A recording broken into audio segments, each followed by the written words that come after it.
and it gave me pause for consideration. Did I really want to keep my Death Star, knowing that it was lame? How many of the big kids in my neighborhood were laughing at me while they raced their own land speeders around as I sat there with my Death Star wheel and stickerless? While I wondered about this, he repeated his very generous offer. He would trade me the land speeder for the Death Star. He didn't need to worry about what the other kids thought, he told me, not pausing for breath, because he also had an X-Wing fighter and Darth Vader's TIE fighter. This combination, he went on, was even cooler than a land speeder, so he was going to be all right. What do I have to say to put you in this land speeder today? While I considered this new burden of information, he made me an offer I couldn't refuse. He would give me $5 to sweeten the deal. $5.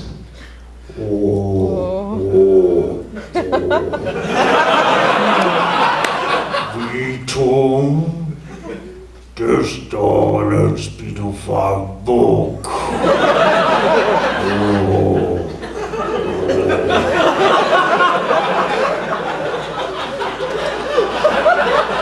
The force was strong with him. I didn't need to hear another word.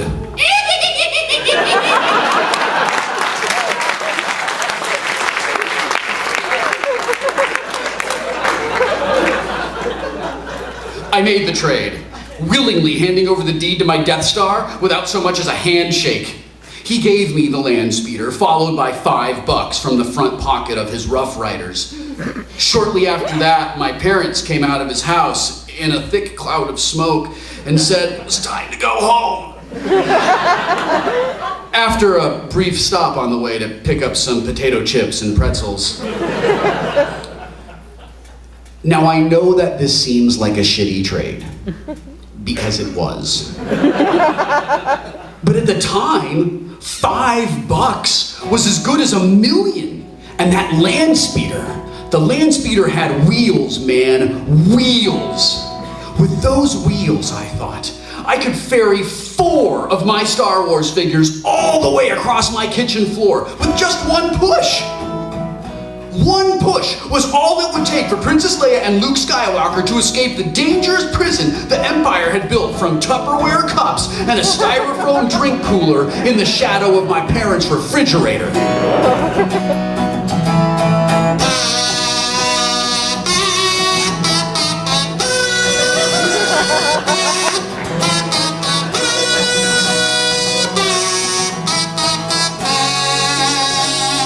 They would be accompanied on their journey to the safety of the Rebel base, which was cleverly hidden from the Empire beneath the breakfast table, by C-3PO and R2-D2, who would be attached to the back of their seats by this amazing foot peg technology.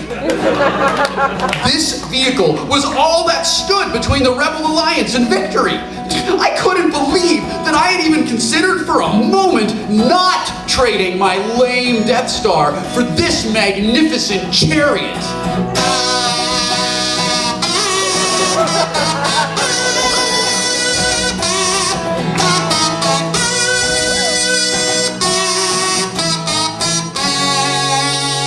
The entire drive home, I sat on the back seat of the 1971 Volkswagen bus, paying no attention to the cool strains of the Grateful Dead playing out of the 8-track while my mother assembled something complicated on the back of a Frisbee.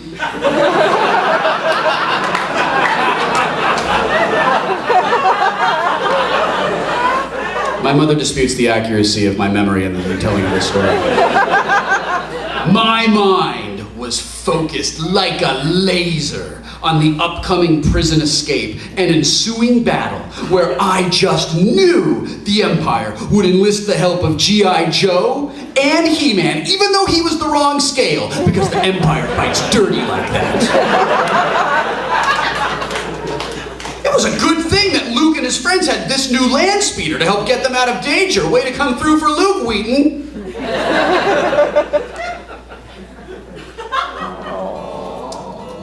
Sadly, once I was home and on the kitchen floor, the reality of this trade did not meet the grand build-up it had been given by my young imagination.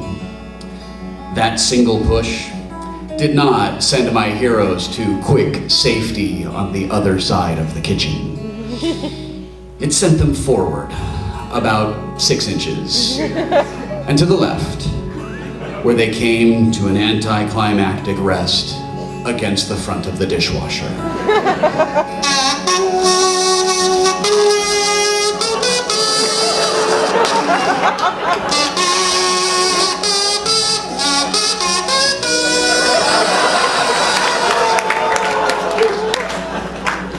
Only the constant presence of my grimy 8-year-old fist would give them adequate propulsion away from danger.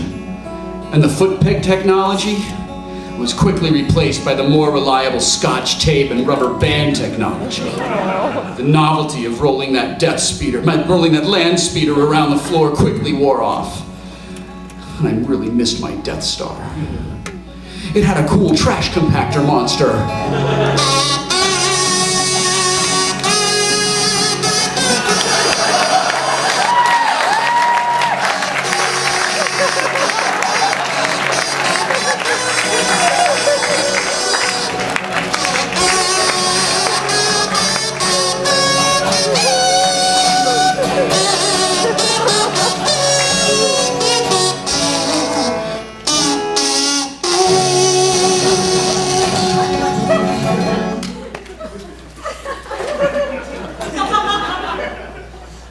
Fortunately, all was not lost. I had $5. $5 to spend any way I wanted.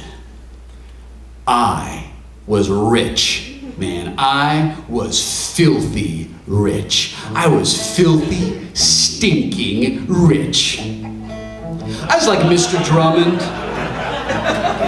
I was like Ricky on Silver Spoons, just a few more pennies away from having a choo-choo train and arcade games and Aaron Gray from Buck Rogers in my living room.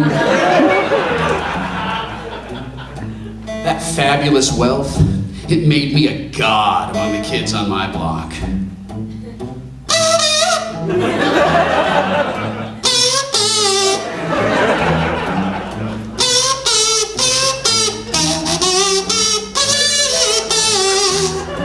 For weeks, I sat in my bedroom, on top of my Chewbacca bedspread, holding that $5 bill in my hand, just looking at it, admiring it, getting to know it, telling it secrets, memorizing its serial number, and wondering just how many exotic locations it had visited since its birth in the San Francisco Mint in 1979. I spent countless hours basking in the glow of unimaginable wealth, while the now forgotten land speeder gathered dust in the back of my closet behind Mr. Machine and a partially completed model of the USS Arizona. I capriciously thought of ways to spread my newfound wealth around the other kids in my group of friends. How about a pack of Wacky Pack stickers for you, Scott Anderson? Perhaps you'd like some toffee fade, Joey Carnes? Maybe I would even give an invitation to Kent Purser, the king of the cool kids, to play Galaxian doubles. My treat. No need to thank me, Kent. I'm rich.